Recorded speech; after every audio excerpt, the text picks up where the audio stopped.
అక్షరాన్వేషణ అనబడు ఈ శీర్షికలో మేము తరువాత ఇవ్వబోవు చిత్రమందు మధ్యనున్న అక్షరముతో మీరు 4 తెలుగు పదములను నిర్మించవచ్చును.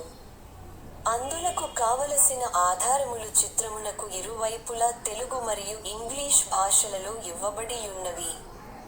ఆ ఆధారముల సహాయముతో ఉండవలసిన ఆ అక్షరములేమిటో మధ్యనున్న అక్షరము చుట్టూ నున్న 4 ఖాళీ గళ్లలో 1 నిముషములోగా నింపండి.